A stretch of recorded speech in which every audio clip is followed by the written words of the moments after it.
Am I the a-hole for picking up my sister when she didn't want to babysit and causing the parents to lose $250? My female 20 younger sister, female 15, came to visit our city for a few weeks as part of her summer vacation. She split her time between my place and my aunt's, female 30, place. My aunt has 2 toddlers and is currently on maternity leave. While my sister was at my aunt's, she spent most of her time babysitting unpaid, while my aunt went out to see friends, get her nails done, dates with husband, etc.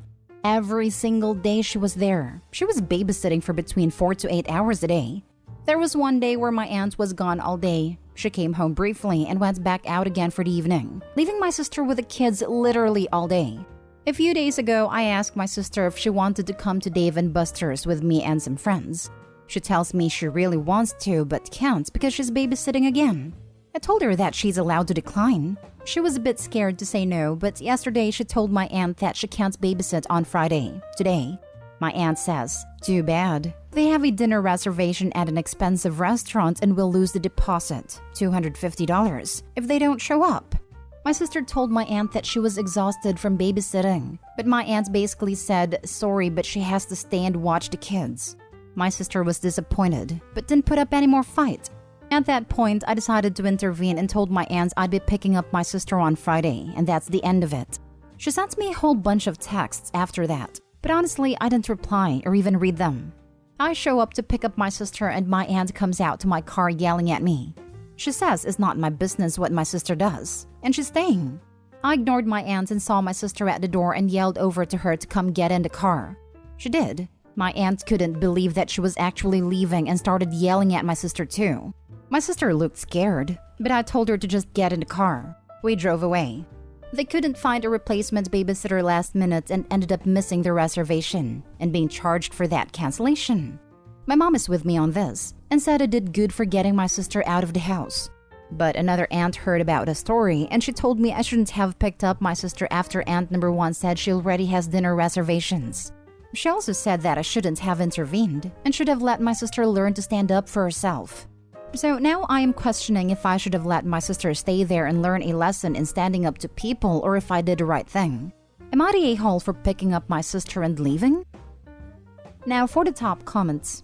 Not the a-hole. I'm glad your mom is on your sister's side. She should learn to stick up for herself?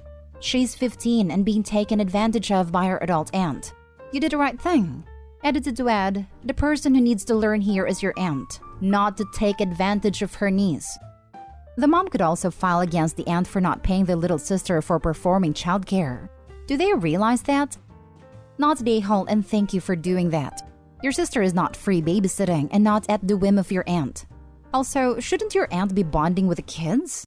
Not sure how long maternity leave is where you are, but even a year. I'd expect the mother to be with baby a little more. I know parents need breaks, but a whole day? Not the a-hole. 18 months maternity leave. I don't have kids, so maybe I don't know how hard it is. But I was starting to feel like the babysitting was excessive, especially since my aunt has been off work for almost a year already and gets lots of help from her in-laws with the kids. I just didn't think it's my 15-year-old sister's responsibility for helping my aunt so much on her summer break. Not the a-hole, but why was your mother allowing this to happen? Not the a-hole. Yes, of course your 15-year-old sister needs to learn how to stand up for herself. All 15-year-olds do. And you know how they learn that? By having an adult, like yourself, model how to set boundaries and not let them be taken advantage of. She needed you to do this, so next time she can do it herself. I'm glad your mom is on your side and your sister's side. You did good. You're a great big sister. Your aunt sucks and is cheap AF. If she can't afford a $250 deposit for a reservation, she can sure as heck afford to pay a babysitter. Next story is titled, Am I the a-hole for telling my mother-in-law why I'm filing for full custody? My 28 female ex-boyfriend Mark, 30 male, has a girlfriend Janet, 32 female. Janet isn't a very family-oriented person and hates kids, which is ironic because me and Mark have a daughter, Cora. Recently, a situation came up where Janet tried to punish Cora by locking her out the house. We all lived around forests, so anything could have happened to her. Cora called me and I ended up picking her up and calling Mark because Janet wasn't answering the door. I called Mark and told him what happened, and he told me to at least listen to Janet's side of the story. I told him I didn't care about her side because there's no behavior that could allow an adult to lock a 12-year-old out the house. It's honestly appalling to me. I ended finding out the full story and my mind still didn't change about how I felt. I talked to my daughter about how she would feel if I were to file for full custody, and she said she didn't care as long as she wasn't around Janet. I told Mark that I was filing for full, and he told his mom and she started texting me on Facebook super angry. Apparently, Mark and Janet told a different story than what actually happened and excluded the locking out the house part to make me and Cora look bad. So I ended up telling Mark's mom, and she apologized. And from what I was told, she told Mark that he was a horrible father and wouldn't talk to him if he decided to continue the relationship between him and Janet. Mark is now saying that I'm a bad person and a bad mom. My sister thinks that I went too far and the situation could have been talked about. Now for the top comments. Not today, Ho. She locked your child out of the house. That is not appropriate at all, but especially not as a punishment. Janet did something that endangered your child, and she knew it was unreasonable, which is why she and Mark are lying to everyone. Good for you for protecting your kid, and your daughter's grandmother is a good one. Also, OP needs to file for emergency protective custody until the hearing for full custody so the child doesn't have to go back. Not the a-hole. As part of the emergency protective custody, OP should also file a police report. I'm not a lawyer, but how can it be legal for someone to lock a minor out of their home? My mother did it to me at about that age, except I was naked and it was January or February in Wisconsin, so cold and snowy. I started screaming for the neighbors, and she, being a former social worker, let me back in real fast. A few winters ago, someone in our neighborhood did that and a child passed away. Never lock a child out of the house, no matter the weather. It's horrifying that after being a social worker, she thought that was in any way appropriate. I'm sorry that happened to you. Not the a-hole. You're right, and this has nothing to do with where you live. There is no situation that warrants locking a 12-year-old out of their own home. Not ever. That's mistreatment/neglect. Period. And as someone literally old enough to be your mom, I'm so sorry. Because that must have been genuinely terrifying for Cora and horrible for you to hear as a mom.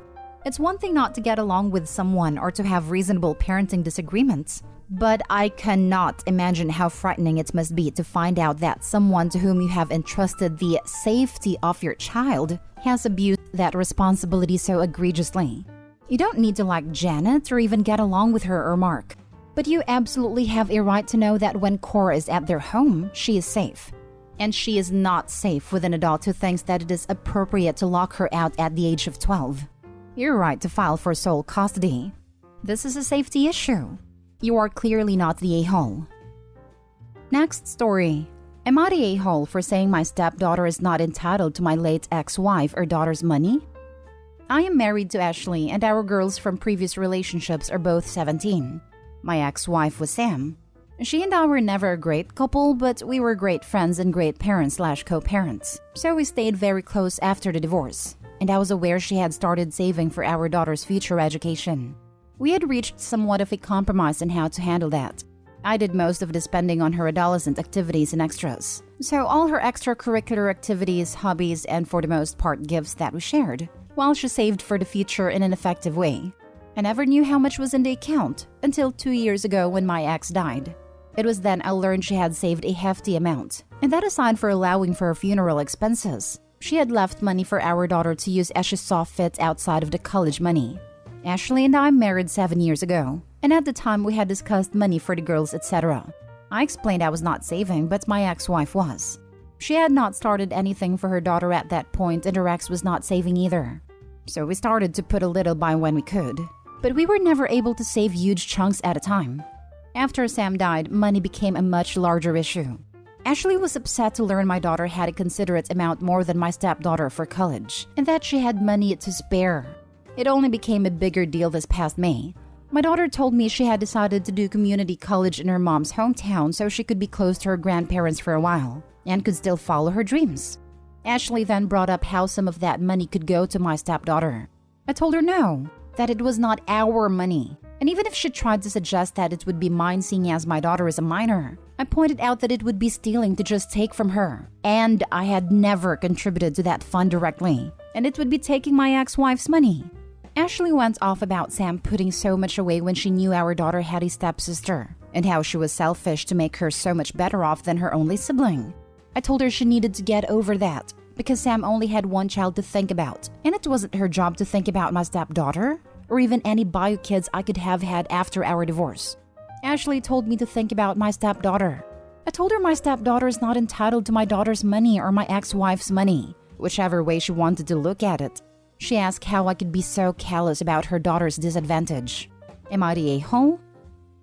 Now for the top comments. Not the a-hole. Your ex-wife saved it for your daughter, not the stepdaughter, so she's not entitled to any of it. Those were my thoughts. Those are the facts. It's not even yours. It was saved by your ex-wife for her daughter. I think she would turn in her grave if you caved in and used some of it for your stepdaughter. Not the a-hole. Sam saved for her daughter. Her only daughter. Not for a stranger's kid who she had no responsibility for. Don't punish your daughter by taking away her college fund that her mother set up for her, just because your wife doesn't know how to make good financial decisions for her kid. I would never take from my daughter. I would also never expect Sam to have saved or given money for my stepdaughter.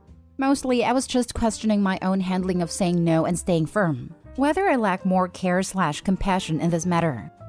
You're definitely in the right. That money is for your daughter and your daughter only. You handled it well.